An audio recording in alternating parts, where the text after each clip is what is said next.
Господь, мы абсолютно не заслуживаем и недостойны пережить Твое присутствие в таком чудном излиянии. Это не наша заслуга, не наше достоинство. Мы просто хотим поклониться Тебе, ибо только таких Ты ищешь себе, поклонников. Мы склоняемся перед Тобой. Мы говорим, возьми нас всю и полностью, полноту себе нас.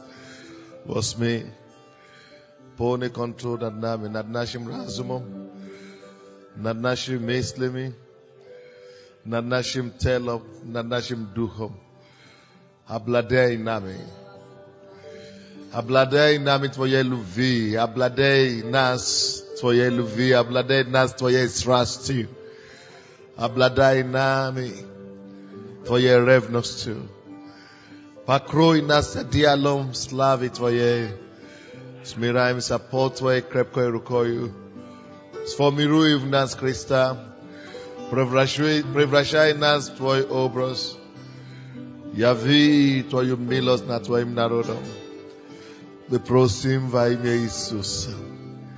И Отче, на этой неделе мы так хотим учиться от Твоих ног. Иисус, дорогой, милый, чудный, бесподобный, прекрасный, любящий жених, приди обнимай нас в Твои объятия на этой неделе. Покрой нас, Боже, Твоим благоволением. И дай нам напитаться хлебом живым Твоего стола. Яви себе нам, как Слово живое. И весь народ Божий сказал: во имя Иисуса Христа мы молимся. И весь народ сказал: давайте воздадим Ему великую восклицание.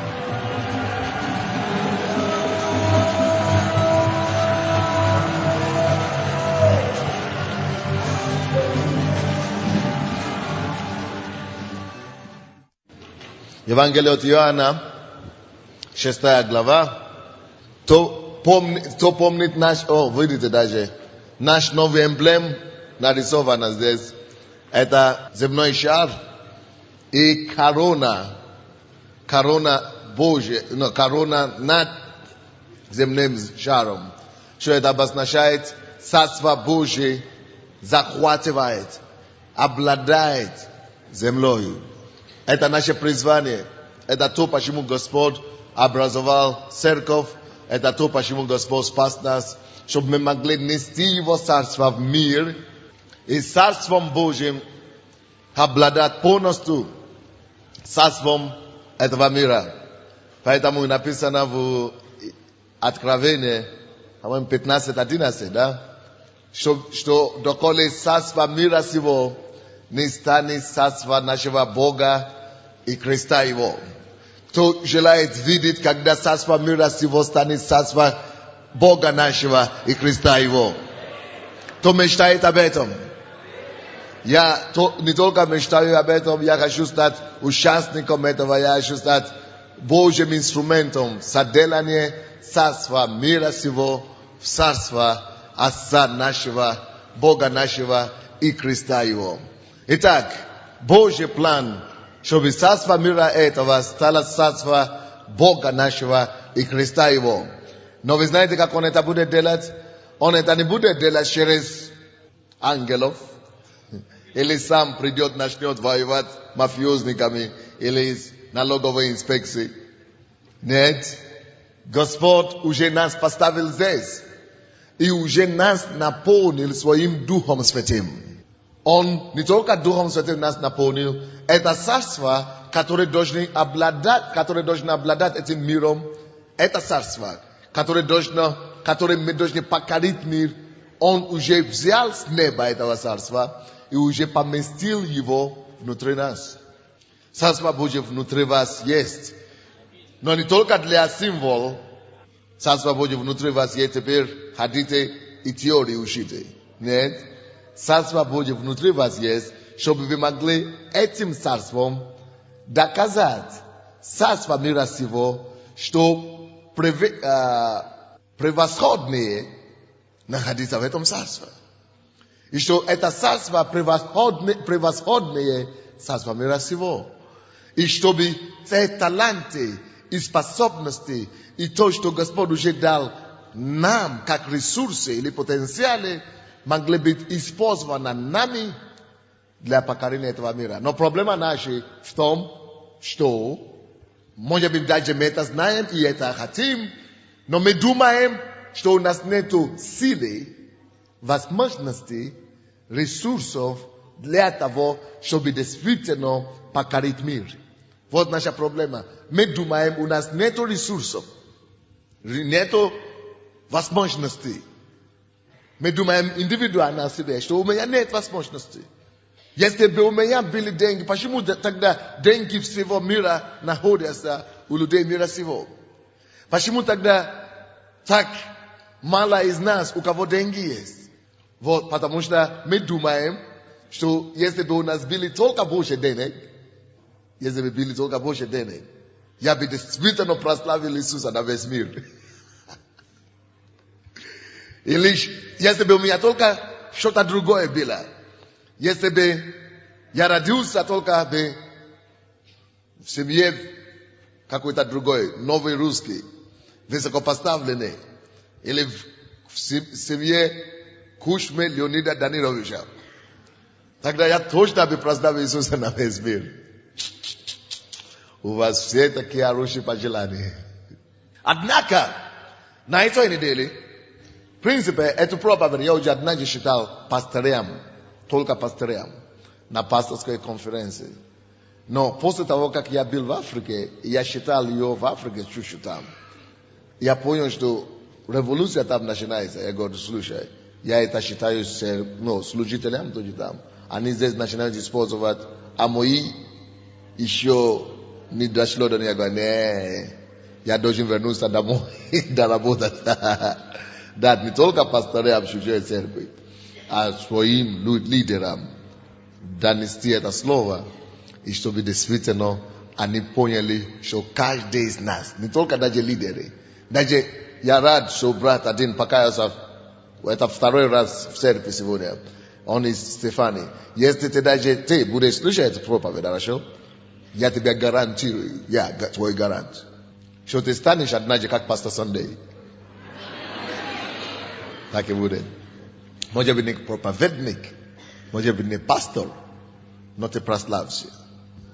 Каждый человек достигнет призвания Божьего на свою жизнь, и не только, но достигнет успех и достигнет величия. И станет не только великим, чтобы сам хвалился, но станет прославлять Творца и принесет, станет тем оружием, которое будет использовано Богом, чтобы принести, утвердить победоносное Царство Божье на земле. Каждый, абсолютно каждый. И нет в этом сомнения никаких. Дай Бог, чтобы вы не сомневались в этом. Поэтому о чем я буду проповедовать сегодня? Я проповедую сегодня на теме, и на этой неделе, целую неделю Бог будет мне помогать с помощью Духа Святого. Я хочу настолько расложить. Сегодня будет как видение начало.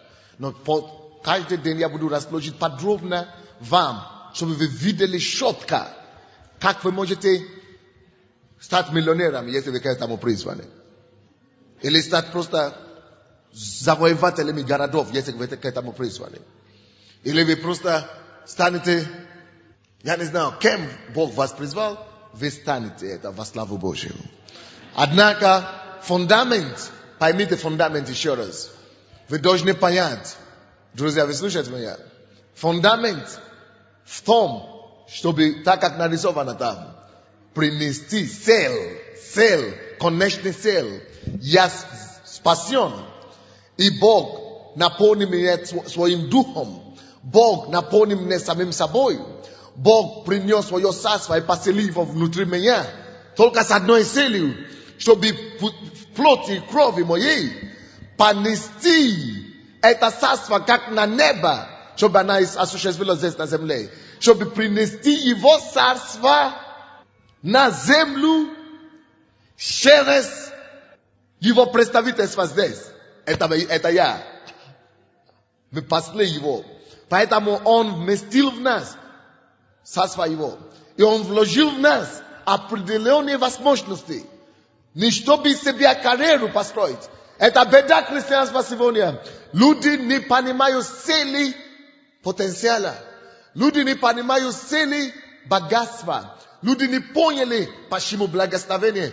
И мы проповедуем о процветании. И процветание это Божья доктрина. Но проблема, люди не поняли, зачем процветание. Люди думают, что это то, чтобы построить большой дом, иметь большой, 10 машин или $1 миллион в кармане, просто чтобы там лежало где-то. Мы не поняли цели благословения. Если вы не будете это иметь правильно, цели, правильное стремление, тут же я вам говорю, вы можете достигнуть, но вы погубите себя этим же успехом. С другой стороны, 90% ничего не достигнет, если не будет правильные мотивы. Если Бог просто вам не будет помогать. Итак, слишком много людей. Обнаружите и употребляйте свои ресурсы, свои возможности. Обнаружите и используйте, или обнаружите и употребите свои ресурсы. Как обнаружить и употреблять свои ресурсы? Вот так будем называть эту конференцию на этой неделе. Итак, мы все думаем, если бы у меня только было больше чего-то, я бы достиг, я бы совершил, я бы состоялся, я бы достиг что-то, я бы стал успешным, я бы прославил Бога больше. Если бы у меня только было больше денег, если бы у меня только было чуть возможностей больше, встречи там, как это называется, связи там. Или если бы я только знал, если бы не эти бюрократии, у меня бы получилось. Если бы не налоги, у меня что-то бы получилось бы. Если бы я жил в Америке, у меня бы что-то точно бы получилось. Если бы я был удачный, это все ерунда. Поймите, у вас на сегодняшний день, я это много говорю, я знаю, что это вы знаете. Но я хочу помочь вам понять, что это у вас есть, где оно у вас есть, и как его найти, и как его использовать. Я начал об этом чуть-чуть на бизнес-конференции говорить. Но это было слишком мало времени. Поймите, друзья, проблема не в том, насколько мало у вас есть. Пишите это себе. Проблема в том, что вы делаете с тем, что у вас уже есть. Это важно. Это принцип. Это координатный принцип. Серьезный принцип. И Богу вообще все равно, сколько у вас есть. Его волнует другой вопрос. Что вы делаете с тем, что у вас уже есть. Тоже пишите это. Бога не волнует, сколько у вас есть, как мало или как много у вас есть. Богу волнует другой вопрос. Что вы делаете с тем, что у вас уже есть? Братья и сестры, если Богу волнует не то, настолько мало или много у вас есть, а что вы делаете с этим малым или много, которое у вас есть, то мой вопрос к вам, где Божья проблема с вами? В том, что вы либо вы не реализируете или не обнаруживаете или не обнаружили то, что у вас есть вообще, либо вы слишком пренебрегаете то, что у вас есть, потому что оно малое. Матфея, 25 глава.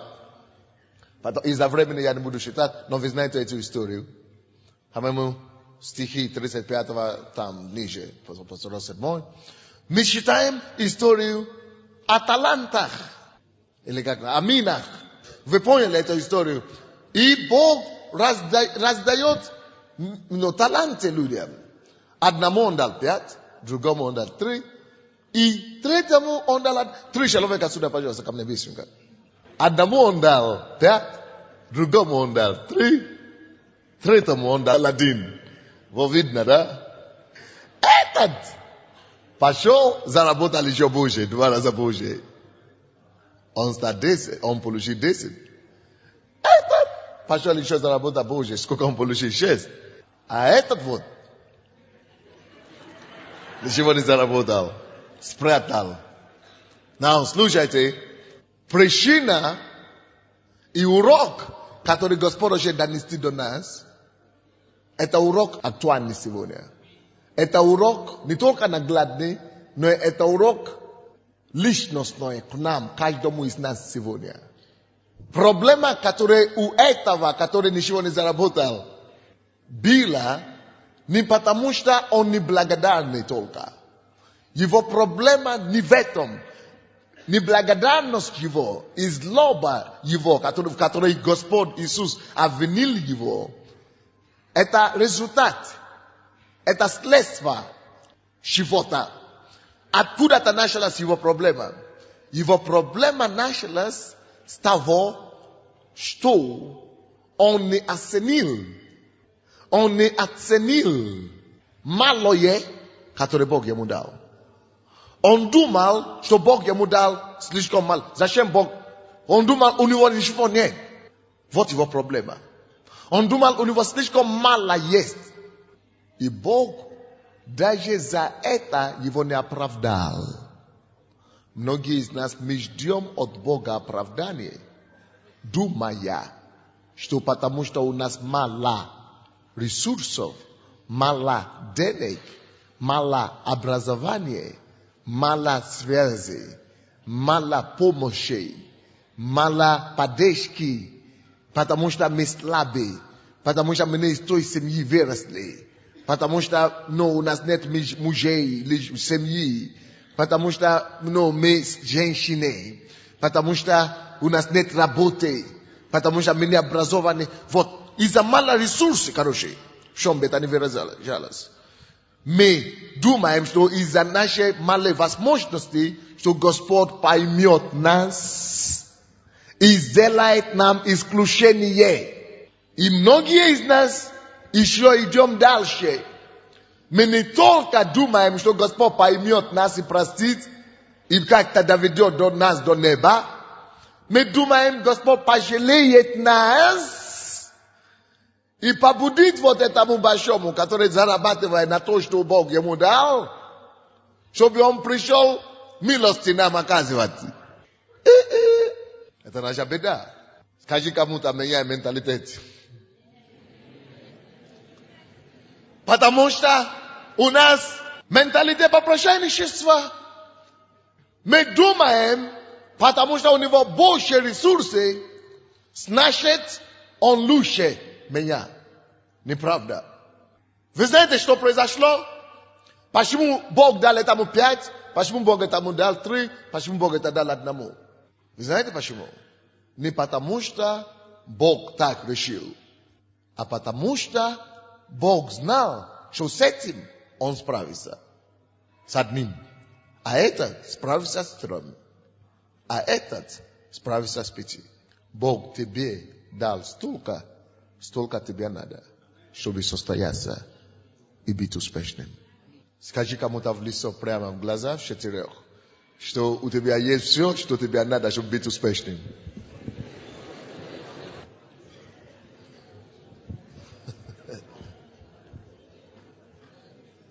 Окей.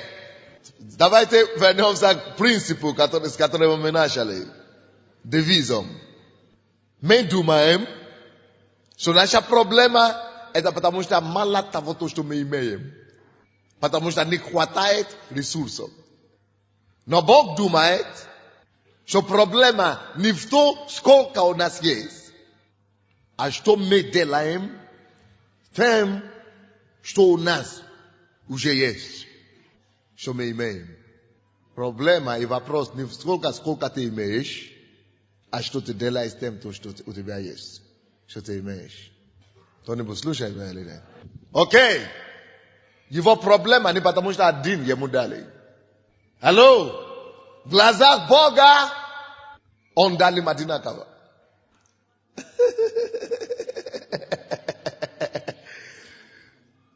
Почему? Кто знает? А? Это то же самое, что Бог дал ему костюм. Но его костюм это на 2 метра. Его костюм на 1,5. А его костюм на 1. Но каждому дал костюм. Что он дал им? Одинаковая вещь или нет? Но из-за того, что метры ткани в его костюме больше, чем метра ткани в его, не делает его лучше, чем он. Вопрос в чем заключается? В отношении ценностей. Кто насколько ценит того, что у него уже есть. Напишите это себе.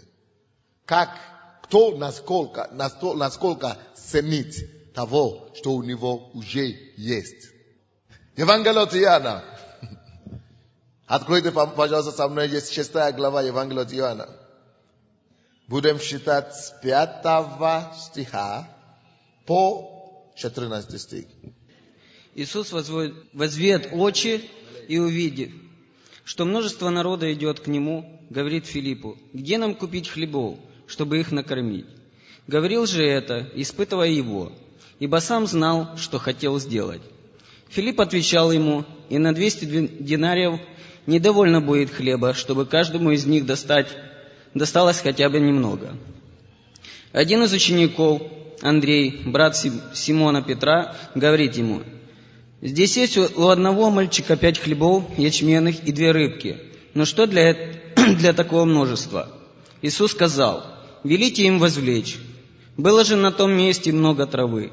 И так возлегло людей числом около 5000. Иисус, взяв хлебы и воздав благодарение, раздал ученикам, а ученики, возлежавшие, также рыбы, сколько хотел. Спасибо. Написано, сколько кто хотел. Но ничего, я сам продолжу. И когда насытились, то сказал ученикам своим: соберите оставшиеся куски, чтобы ничего не пропало. И собрали, и наполнили 12 коробов кусками от 5 ячменных хлебов, оставшимися у тех, которые ели. Тогда люди, видевшие чудо, сотворенное Иисусом, сказали: это истинно тот пророк, которому должно прийти в мир. Кто знает эту историю? Кто слышал когда-нибудь о том, что Иисус накормил 1000 людей? Теперь слушайте сюда. Мы все знаем эту историю и начинаем рассказывать о том, что Иисус чудотворец. Как будто это то, что Иисус и Бог хотят преподнести нам. И мы начали рассказывать: посмотрите, какой Иисус, крутой, Сын Божий. Теперь попробуй не поверить, что Иисус Сын Божий. Почему? Но он такое чудо сделал.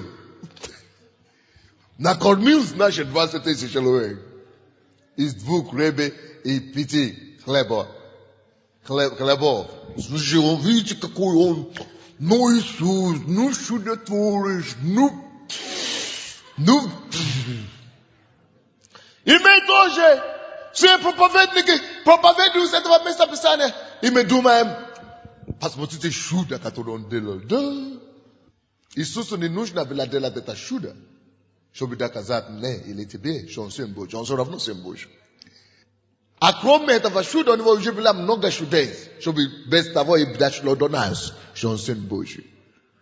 Но Иисус, по всем Евангелиям, есть принцип, по которому мы с вами можем понять Иисуса. Если этого принципа у нас с вами не будет при чтении Слова Божьего, мы никогда не поймем, что, зачем Бог, зачем Иисус поступал, как Он поступал. Мы будем всегда восхищаться, что, о, вот Сын Божий, ну какое чудо Он делал. Совсем не то. Есть принцип, напишите себе принцип, по которому вы можете понять всю Библию. Иисус, согласно Евангелию от Иоанна 1:18, никто Бога никогда не видел, но Сын Божий, единородный, сущий в недре Его, Он пришел явить. Скажите все, явить Его. Он пришел явить Бога. Окей, как? Все, что Иисус делал, говорил, все, что Он учил, делал. Этим самым Он не хотел нам показать, какой Сын Божий есть. Какой я есть великий. От Бога я пришел, тебе поверьте мне. Ему это не надо за завтра. У него миссия. Его действиями, Его словами, Его учениями и проповедями Он хотел дать нам понять, какой Бог есть. Это первый принцип. Когда Он говорит что-то, этим, когда Он учит, Он говорит нам, смотри, не видите меня как плоть, это действие Бога. Представьте себе, что это мнение Бога. И в Его делах Он показывает нам мнение Бога. Как Бог думает об этой ситуации. Как Бог поступал бы в этой ситуации. Как Бог видит и реагирует. Только уже в человеческой плоти теперь Он демонстрирует, как Бог реагирует. Реагировал бы в этом случае и через 100 лет, и через 1 миллион лет. Он бы вот так же реагировал. И Бог полностью поместил эти все истории в Новом Завете для того, чтобы, потому что Он знает, что подобные истории, подобные случаи будут и через 1 миллион лет. Чтобы мы могли также знать, если мы поймем, как Бог реагирует на вопрос недостатка ресурсов. Второй принцип, как понимать все вопросы Библии, все действия Иисуса. Первый принцип, все, что Он говорил, делал, это Он показывает нам, какой Бог есть. Как Бог реагирует, как Бог поступает, как Бог думает о данном случае и ситуации. И второй ключ. Все, что Он делал, все, что мы читаем в Библии, все, что Он делал, как Он поступал, что Он говорил, Он показывает нам, которые будут носить и представлять Бога здесь на земле. Он показывает нам, как нам реагировать, действовать. Какой Бог хочет быть через нас. Как Он хочет реагировать через нас. Потому что Он пришел явить Бога, Он оставил нас здесь на земле, чтобы мы теперь являли Бога. Каким Бог хочет быть. Как Бог хочет действовать. Как Бог хочет говорить, реагировать через нас теперь. Что это обозначает? Это обозначает, что, во-первых, я видел, когда вопрос стоит, в данном случае, вопрос стоит такой, какой? Бог знает, что в наше время люди, которые призваны Богом, люди, которые Бога знают, всегда будут сталкиваться с вопросами малоресурс. Написано в 5 стихе, Он возвел очи свои, увидел множество народа, но понял, что нечем кормить их. Бог знает, что все верующие, даже до пришествия Иисуса, никогда мы говорим и мы проповедуем о том, что богатство мира придет в церковь, и мы все насытимся, и мир опустится. Это не правда, никогда не будет так. Всегда нам придется жить по вере, потому что праведный верой жить будет. И всегда нам придется все еще верить Богу. Оно будет приходить, но как только что оно приходит, оно будет использовано.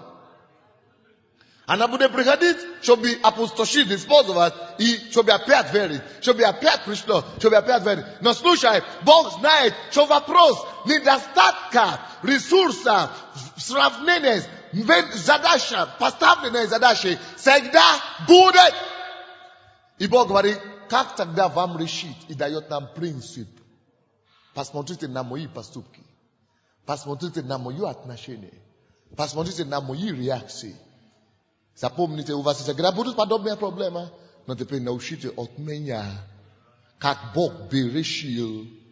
Я, Бог во плоти, вы тоже будете так, как я. Бог будет внутри вас. Царство будет внутри вас. Теперь научитесь и выясните, как вам решать подобные вопросы недостатков вашей служения, вашей жизни на будущее. Это понятно или непонятно? Это не для того, он делает это чудо, чтобы мы его одного возвеличили. О, Иисус, вот какой он крутой. Но чтобы мы поняли, что Бог внутри нас. Как Иисус внутри нас. Он это демонстрировал, чтобы нам понять, как Он бы хотел реагировать в нашей ситуации, которые в нынешнее время представляются перед нами. Поэтому Он, написано, Он уже зная, что ему делать. Он знает, что ему делать.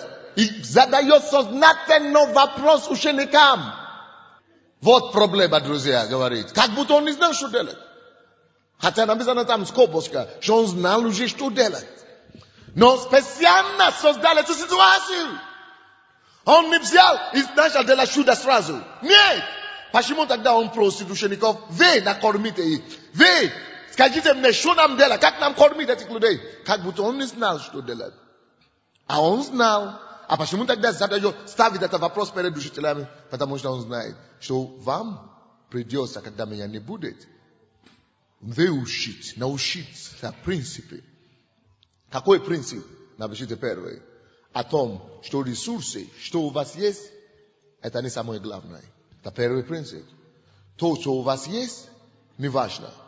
Поэтому он говорит им, что у вас есть, чтобы накормить это множество людей. А они говорят, у нас вообще ничего нет, даже 200 динариев не хватит. Он говорит, ну вы не поняли. А я хотел, чтобы донести до вас, что то, что у вас есть, не важно. Это не существенный вопрос. Они как раз доказывают ему, что вот как раз у нас мало есть. Он говорит, ну я-то это знаю. Вот как раз это я ищу, чтобы дошло до вас. Вот. Он говорит, хорошо. Теперь, чтобы дошло до вас, что то, что у вас есть, у вас будут такие проблемы в жизни, у вас всегда будет мало ресурсов. Сравнение с поставленной задачей. Даже если есть некоторые верующие из вас, вы знаете, не случайно порой, когда мы с вами приходим из мира, иногда мы даже имеем что-то, люди приходят в церковь порой состоянием, богатые. Но как только что они становятся посвященными Богу, Бог сначала отбирает, что у них было.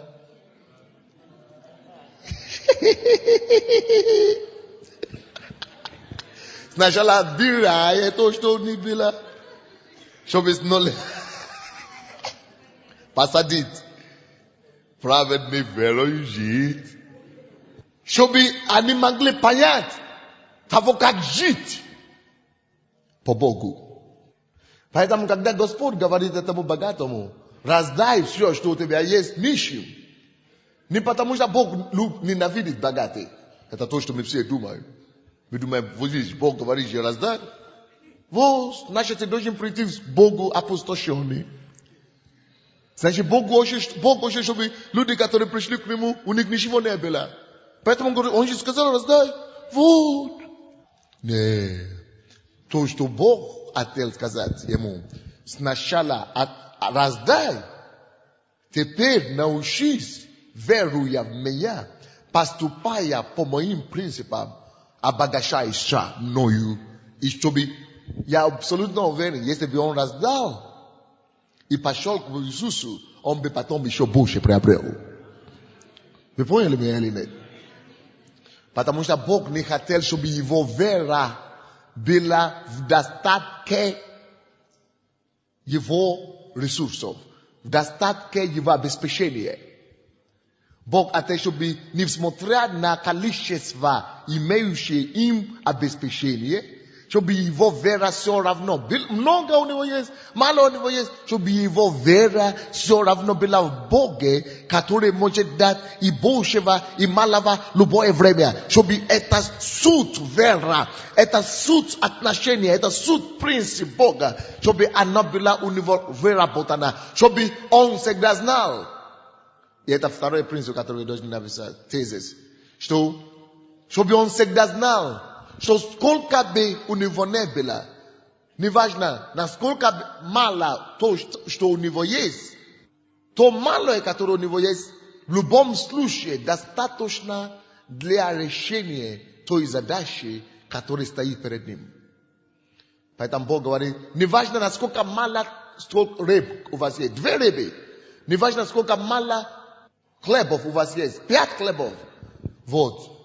Неважно, насколько мало, что у тебя есть, она все равно, она всегда, она способна, она может решить любую масштабу проблему или вопрос, поставленный перед тобой Богом.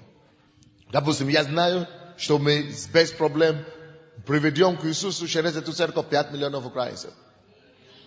И по всему миру мы не будем говорить об этом, мы все равно сделаем. Пока ресурсов у нас никаких нет. Но мы уже знаем принцип, видите, что Бог учит. Поэтому он говорит, дайте мне эти 2 рыбы, дайте мне эти 5 хлебов. Это обед маленького ребенка. Это обед маленького ребенка, чтобы кормить 20 тысяч. А это Иисуса не смутило. Иисус этот не смутил этот вопрос. Главный принцип сегодня, запомните. Иисус взял 2 рыбы, 5 хлебов и смотрит на 20 тысяч человек. Что он ищет это нам сказать? Представьте себе сейчас, даже сейчас, 2 рыбы, булочки, 5, чтобы накормить все до сытости. Не столько, сколько здесь сегодня, а 20 тысяч человек. Представьте себе, что вы стоите, как я, перед аудиторией. У вас только 2 рыбы, 5 хлебов. И вы стоите 3 дня, люди уже с вами. 3 дня, они голодные. И вы собираете накормить их. Смотрите на меня внимательно. Представьте себе, что вы стоите перед таким толпом. Если бы я был на месте его, я бы плакал, я бы просто рыдал. Я бы просто отчаялся. Но Иисус учит нас, что в нашей с вами жизни будут таких подобных ситуаций масса, море. И чтобы мы никогда не разочаровались, не отчаивались, чтобы мы всегда осознали и быть благодарны за то малое ресурсы. Насколько бы оно не было, мы должны обнаружить его, что оно есть. Вот первый урок. Или второй урок. Иисус сказал, дайте мне. Не важно, насколько мало. Принесите мне сюда. 2 рыбки только. Они говорят, ну Иисус, это сумасшествие. Ну ты же разумный человек вроде бы. Ну, что 2 рыбы? Ну, что 2 рыбы? Ну, зачем тебе вообще принести? Да зачем тебе огорчать этого ребенка-то? Ну, зачем тебе смутить, чтобы он еще на нашу голову заплакал? А то он подумает, что и он останется без обеда. Зачем еще скандал устроить, а, Иисус? Но Иисусу надо было донести урок. Какой? Нужно обязательно обнаружить ресурс. Подчеркните это. Почему Иисус попросил принести хлеба? А тебя только 5 рыбы, а тебя только 2. Иисусу надо было обнаружить, выделить, подчеркнуть имеющие ныне а тебя мало, но ресурсы. Вам надо делать то же самое.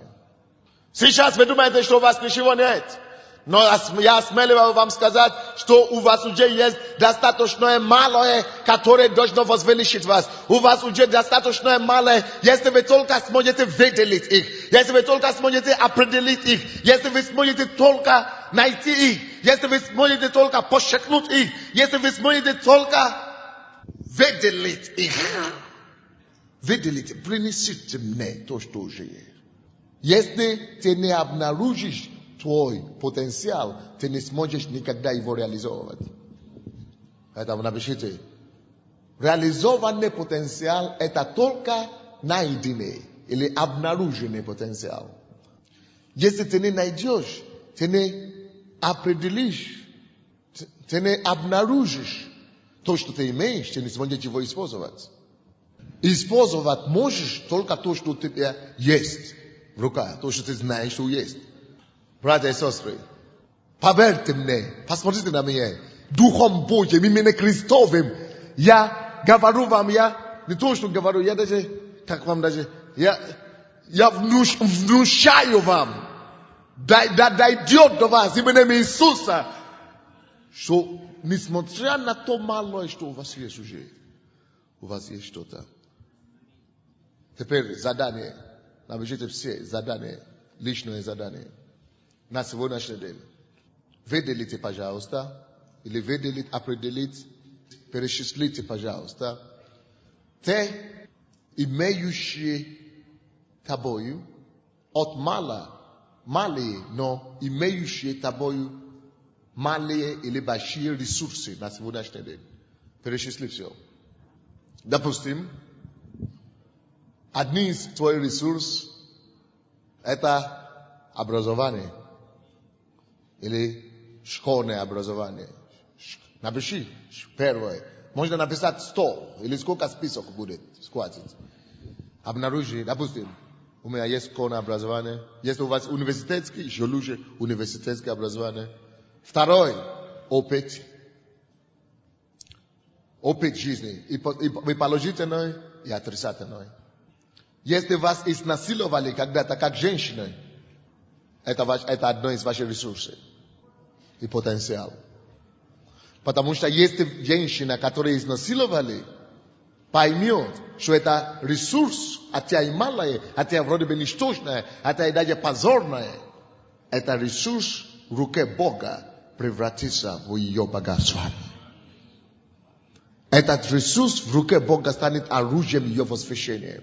Почему? Как? Женщина, которая была изнасилована, если она обнаружит и выделит ее, что это мой ресурс, это мой опыт, это мое богатство, поймите, что она может делать с ней, я вам подскажу. Бог откроет ей глаза, видит, что в Украине и в бывшем Советском Союзе каждые 6 минут какая-то женщина изнасилуется. А также на Украине каждая третья женщина изнасилована.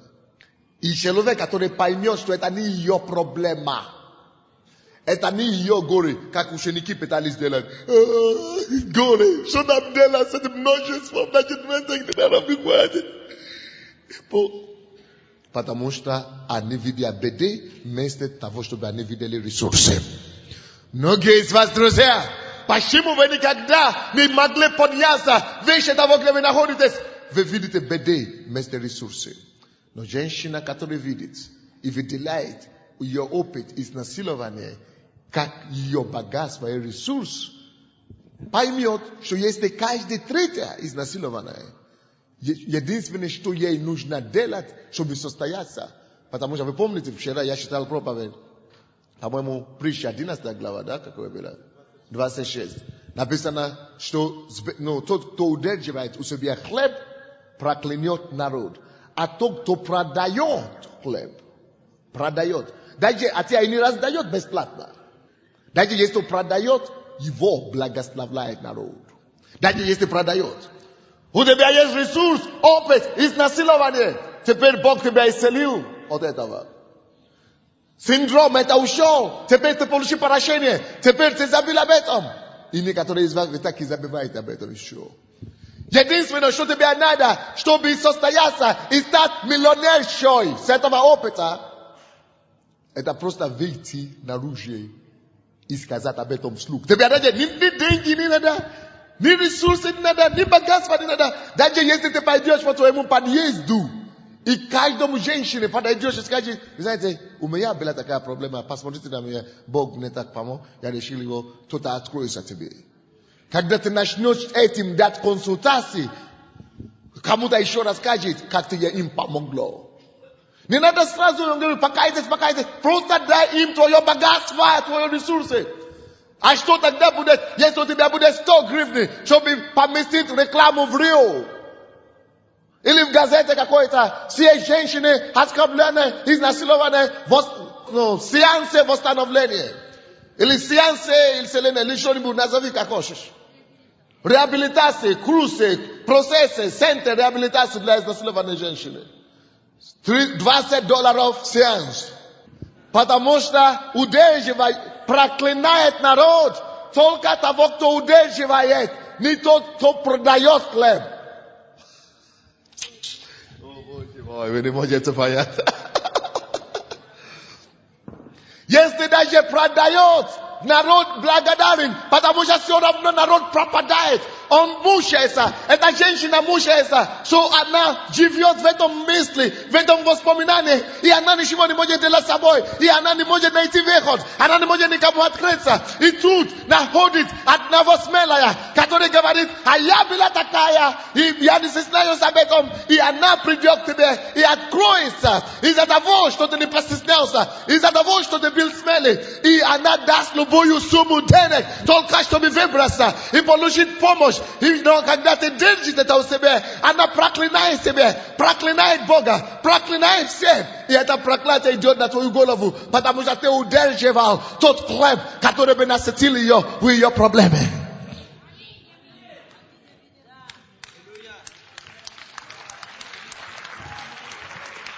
У многих из вас вы разведены из-за того, что поругательства мужей. И вы сидите и плачете, и думаете, живете одинаковую жизнь, и думаете, что вы несчастная женщина. Кто вам сказал? Бог требует у вас сегодня, дай мне эти куски хлеба.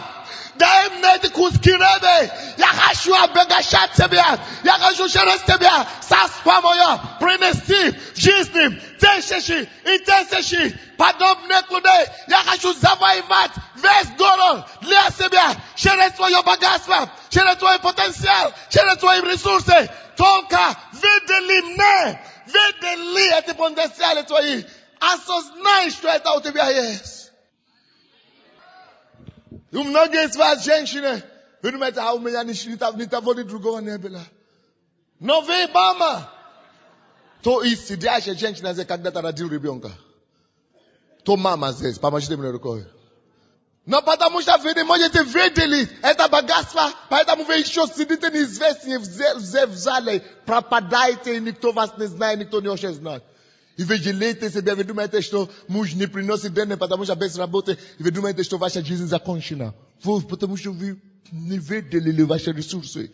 Если вы один раз родили ребенка, это достаточно, чтобы начинать курс для женщины, молодых женщин, которые боятся, что будет с ними, что такое материнство, которые боятся забеременеть, которые боятся идти в поликлинику, обнаружиться, что они беременны, которые боятся роды. Их масса в городе, их масса на улице, их масса в институтах, их масса в школах, которые не хотят стать женщинами, которые не хотят рожать детей, но ты имеешь этот опыт, ты знаешь, что это такое, ты можешь начинать обучать людей, получить образование, получить знания, изучай литературу, накопляй себе знания, найти томы, напечатай свои курсы и начинай за деньги продавать свое богатство. И ты станешь еще директором института по подготовке материнства. Наша проблема в том, что мы не понимаем, как Бог понимает вещи. Я бросаю вам вызов. А кто-то говорит, а мне же как делать, пастор? А я вообще девушка. Не то, что у меня мой бывший муж нет, даже я никогда не носил, даже мужчина никогда не был. Еще лучше. Еще лучше. Я ищу, допустим, таких. Потому что я хочу начинать служение целое по оздоровлению общества. И одна из методов, из тактиков, это начинать движение целомудрия среди молодых людей, подросток. Как сохраняться в чистоте для своих будущих мужей. Потому что я такой, я могу вас научить. Кто-то нашел себя. Кто-нибудь слушает меня сегодня или нет? Все уже есть достаточно, чтобы начинать. Не только состояться, но круто состояться. Даже обогащаться. И даже приносить Царство Божие в мир. Первый принцип, который мы выучили сегодня, и самый главный мысль. Не важно, сколько у тебя есть. Но то, что важно, это что ты делаешь с тем, что у тебя есть. Пастор Сандей, ему было 19 лет, когда он приехал в эту страну. $20 в кармане. Полгода верующий. Все. Достаточно. Это какой-то есть потенциал. Я буду учить на этой неделе тоже. После того, как вы обнаружите, как развивать и зреть, и сделать зрелым твои потенциалы. И использовать потом их, чтобы, обладать землей. Кто-нибудь слушает меня или нет? Но вам надо обнаружить. Поэтому, когда вы читаете эту историю, не думайте, что Иисус герой, он накормит 20 тысяч. Он хочет тебя научить, как это делать. И первый из принципов определи. От мало, но видели. То мало, что у тебя есть. Допустим, у меня это упражнение уже сделано уже год или 2 года. Я написал список своих ресурсов. У меня есть тетрады. Я написал все мои ресурсы. Мои ресурсы, от чего я могу делать денег в любое время. Это хорошая семья. Это мои ресурсы. Опыт папы. Мои ресурсы образование. Университетское. Мой ресурс опыт жизненный. Мой ресурс знание Библии. Мой ресурс здоровье тела. Мой ресурс глаза, которые можно считать. Мой ресурс язык, который можно говорить. Мои ресурсы уши, которые могу слышать. Мои ресурсы русский, который я понимаю. Мои ресурсы сердце, которое может понимать людей. Терпение, которое может выслушать. У тебя много ресурсов, если только ты знал. Мои ресурсы, опыт, который у меня было. Я гулял в миру. У меня было испытание, даже искушение, которое у меня было в жизни, это мои ресурсы теперь.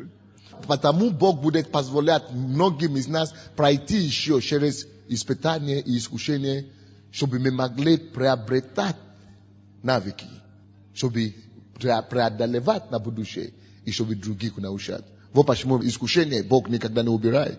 Искушение всегда будет, потому что это ресурсы для нас, чтобы приобретать навыки. Так что ничего отрицательного нет. Но у меня столько много сказать. Я даже сегодня, вы знаете, не то, что 1% еще не говорил вам. Я только одно предложение вам сказал сегодня. Можно сказать так. Давайте встанем, будем молиться. Давайте, поднимите, пожалуйста, ваши руки, давайте откроем наше сердце перед Богом. Господь, мы благодарим Тебя за сегодняшний день. Мы благодарим Тебя за ресурсы, которые Ты дал нам. Мы хотим обнаружить эти ресурсы. Господь, мы просим Тебя, помоги нам использовать, найти, обнаружить и прославить Тебя этими ресурсами, которые Ты даешь нам. Учи нас на этой неделе, мы полагаемся на Тебя. Подними нас и сделай нас продуктивными для Царства. Во имя Иисуса Христа. Весь народ сказал, не забудьте домашнее задание. Все напишите свои ресурсы. Сколько их будет. Завтра продолжим. Прославим Господа.